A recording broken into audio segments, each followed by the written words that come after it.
사람은 육체만 가지고 있지 않죠. 물론 진화론자들은 사람을 물질로 봅니다. 좀 더 과격한 사람들은 이 사람이란 그저 조금 똑똑한 짐승에 불과하다 이렇게 생각하는 사람들도 있죠. 그러나 사람은 몸만 있지 않고 마음이라는 영역이 또 존재하죠. 물론 진화론자들은 마음도 어떤 사람의 육체와 구별되는 내면적 자, 내적 인격으로 보지를 않습니다. 마음이라는 것은 뇌의 활동이죠. 뇌가 활동하는 것이 이제 마음이다 이렇게 보는 거죠. 그러나 우리는 마음을 영혼이라는 인격체를 보죠. 이 몸이 죽으면 몸에서부터 분리되어 나오는 또 다른 인격이죠. 또 다른 인격이라기보다는 본질적인 우리의 인격이죠. 그것을 이제 우리는 영혼이라고 부르죠. 그리고 그 영혼이란 어떤 영적인 존재죠. 단지 마음과 생각이 아니라 영적인 존재, 하나님께서 만들어 놓으신 마음보다 더 깊은 곳에 존재하는 영적인 존재임을 우리는 믿죠. 하나님은 사람을 영적인 존재로 만드셨습니다. 하나님이 영이시기 때문에 사람도 영적인 존재로 만든 거예요. 육은 육과 통하고 영은 영과 통하죠. 영적인 일은 영적으로라야 분별하느니라 이랬잖아요. 영적인 것은 영적인 것과 이제 통하게 돼 있죠. 하나님이 영이시기 때문에 이 영적인 존재인 사람이 하나님과 영적으로 교통하게 되어 있는 겁니다. 교제하게 되어 있는 거죠. 달리 이야기하면 하나님과 교통하려면 우리의 영적인 상태가 굉장히 중요합니다. 하나님은 영이시니까 우리의 이 영으로 하나님과 교통하잖아요. 그래서 우리의 영적 상태가 이제 굉장히 중요하죠. 오늘 본문의 말씀은 고난받는 여호와의 종의 노래입니다. 이사야의 곳곳에 이제 등장하잖아요. 근데 오늘 본문의 말씀을 딱 보면 딱 봐도 예수님의 모습이 연상이 되죠. 나를 때리는 자들에게 내 등을 맡기며 나의 수염을 뽑는 자들에게 나의 뺨을 맡기며 모욕과 침뱉음을 당하여도 내 얼굴을 가리지 아니하였느니라 하는 이러한 말씀들이 예수님의 모습을 연상되게 합니다. 애언이란 그런 거라고 그랬죠. 가까운 현재나 또는 가까운 미래를 통해서 먼 미래를 애언하는 게 이 애언서들의 애언이라고 말했잖아요. 그러니까 현재는 이사야의 고백이죠. 이사야의 고백인데 현재 이 이사야의 고백을 통해서 먼 미래에 오실 메시아를 이렇게 애언하고 있는 장면입니다. 네, 현재의 고백으로 살피는 거예요. 이렇게 고백해요.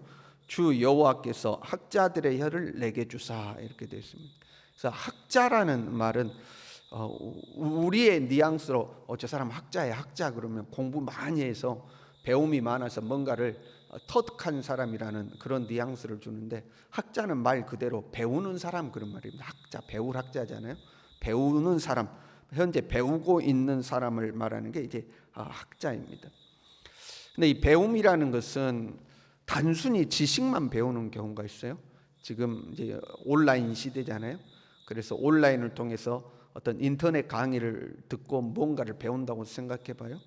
그러면 제가 그 가르치는 선생이 누군지 모르고 선생도 자기의 강의를 듣는 사람이 누군지 모르죠. 그 녹화되어 있는 그 강의를 누군가가 접속해서 이렇게 듣고 그가 전하는 지식을 배우는 거잖아요. 그러한 배움이 있고 또 다른 배움은 이 인격적인 관계를 통해서 배우는 배움이 있습니다. 배우다라는 단어에는 단순히 지식만 배우는 것, 또 하나는 인격적인 긴밀한 관계를 통해서 삶을 함께 하면서 이 지식도 배우고 삶의 어떤 것들을 터득하는 그 배움을 이야기하죠. 선생과 학생 이런 느낌과요. 스승과 제자 이러면 느낌이 좀 다르죠. 선생과 학생이다 이 느낌하고 우리 사이는 스승과 제자 사이다 이러면 좀 느낌이 다르죠. 스승과 제자 사이가 왠지 더 끈끈한 관계처럼 더 긴밀한 관계처럼 느껴지잖아요. 그러니까 학생과 선생의 관계가 아니라 스승과 제자의 관계 속에서 배우는 이제 배움을 말하는 겁니다. 조금 더 나아가면 그 사부님 이렇게 부르기도 하잖아요. 사부님. 그래서 단순히 지식이나 어떤 재능을 배우는 것이 아니고 일단은 인격적 관계가 형성되어서 그 인격적 관계를 살아가면서 그 속에서 배우는 배움 그것을 말하고 있는 겁니다. 그러니까 학자의 혀를 내게 주사 하는 것은 하나님의 제자 되어서 하나님과의 친밀한 관계를 통해서 하나님이 나에게 주시는 말씀, 그 말씀을 하는 혀, 그런 의미입니다. 그냥 어디서 주워 들은 거 말하는 그러한 혀가 아니라 하나님과의 친밀한 관계를 통해서 하나님이 내게 말씀을 주시고 그 말씀을 전달하는 혀, 이제 그런 의미가 되죠. 점쟁이 애원하듯이 내가 나를 모르는데 너는 나를 알겠느냐 하는, 서로 피차 몰라도 되고 점만 잘 봐주면 된다, 이런 게 아니죠. 일단은 긴밀한 관계가 형성되어야 되는 거예요. 그런 거 있잖아요, 여러분. 우리가 관계가 깊어지면 말하지 않아도 눈빛만으로도 또는 얼굴 표정만으로도 그 사람의 마음과 생각을 알 수 있잖아요. 그만큼 친밀한 것을 말하고 있는 겁니다. 학자들의 혀를 내게 주사 나로 공고한 자를 말로 어떻게 도와줄 줄을 알게 하시고, 이렇게 되어 있어요. 공고한 자는 이제 뭐 피곤하고 지친 상태를 공고하다고 이렇게 하는데, 공고한 자를 말로 어떻게 도울 줄을 이렇게 되어 있는데, 여기서 말이라는 것은 단순히 말을 말하는 것이 아니고 여호와의 말씀을 의미하고 있습니다. 그러니까 학자들의 혀, 하나님과의 친밀한 관계를 통해서 하나님의 말씀이 내게 오고 그 말씀으로 공고한 자를 돕는다, 하나님이 내게 주신 말씀을 전달한다, 이제 이런 의미가 되죠. 우리가 사람들을 어떤 위로하고 격려할 때에 무조건 편들어 주는 경우가 많죠. 아이고 그래 얼마나 힘들겠냐, 그래 네 이야기 들으니까 진짜 네 어렵겠다, 아이고 그 사람이 너를 그렇게 힘들겠냐. 우리는 위로할 때 이제 위로한다는 거 생각하고 일단은 편들어 주고 다 들어주고 이렇게 하는 경우가 있잖아요. 그러면 우리의 마음에 위로가 찾아오고 좀 속이 시원해지고 그런 경우가 있죠. 그런데 진정한 위로는 무엇인가? 진짜로 우리에게 힘을 주는 건 뭐냐면 하나님의 말씀을 전달해 준다는 거예요. 현재 너의 상황이 이런데 너의 이런 상황에 대해서 하나님이 이렇게 말씀하셔 하고 하나님의 말씀을 전달해 주는 것이 진짜 힘이 되는 거죠. 그래서 공고한 자를 말로, 여기서 하나님의 말을 말하는 거예요. 어떻게 도와줄 줄을 알게 하시고, 이제 이런 거죠. 아침마다 깨우치사 학자들 같이 알아듣게 하시도다, 이렇게 되어 있습니다. 깨우치다라는 단어가 재밌어요. 깨우치다는 것은 우리가 뭔가 깨닫는 걸 말하는 거잖아요. 그런데 이 깨우치다는 단어의 원래 의미가 잠을 깨우다, 그런 말입니다. 잠을 깨우다. 우리가 뭔가를 깨닫는다는 것은 뭐예요? 잠자고 있던 생각이 딱 눈을 뜨고 깨어나는 걸 말하는 거죠. 어떤 일에 대해서 잠자고 있던 내 생각이, 내 감각이 아침이 되면 우리가 눈을 뜨듯이 잠에서 딱 깨어나면 그것을 깨달아 알아진다, 이제 이런 의미입니다. 하나님이 우리를 깨우치신다 하는 것은 뭐예요? 잠자고 있던 우리의 영적인 감각을 깨우치시는 걸 말하는 거예요. 영이신 하나님께서 둔해져 있고 잠자고 있는 것과 같은 우리의 심령을 흔들어 깨우는 거죠. 일어나 해서 그래서 우리의 영이 딱 깨어나면 하고 하나님에 대해서 이제 깨닫게 되는 거죠. 잠든 영혼을 깨우치시는 거예요. 귀를 깨우치시사, 또 이렇게 돼 있어요. 주 여호와께서 나의 귀를 여셨으므로, 귀를 여셨다. 그러니까 여러분, 하나님의 음성을 듣기 위해서 우리 이 귀가 열리는 건 아니잖아요. 영이신 하나님의 음성을 듣는 귀라는 것은 영적인 귀가 열리는 걸 말하는 거죠. 같은 맥락이죠. 영적으로 깨닫게 하시는 것을 말하는 거예요. 깨닫게 하시는 거죠. 그래서 영적으로 우리를 깨닫게 하시면 어떻게 해요? 알아듣게 하시는 거예요. 알아듣게, 학자들 같이 알아듣게 하시도다. 하나님의 말씀을 알아듣는다는 거예요. 이 귀로 들리는 소리는 아니겠죠, 여러분? 하나님께서 아무개야 하고 이러면 부르는 소리가 아니죠. 번쩍하고 우리가 뭔가 깨달아지는 것, 그 통찰되어지는 경우가 있잖아요. 몰랐던 것들이 그렇구나 하고 이제 깨달아지는 경우가 있죠. 미처 이게 무슨 의미지 몰랐는데 그렇구나 하고 이제 깨달아지는 경우가 있죠. 그런 어떤 영적 통찰력을 말하는 거죠. 기도하는 중에, 말씀을 듣는 중에, 또 예배를 드리는 중에 내 삶에 대한 하나님의 뜻이 통찰되어 알아지는 경우가 있죠. 그렇구나 하고 이제 알아지는 경우가 있죠. 어떤 내적인 울림이 있는 거죠.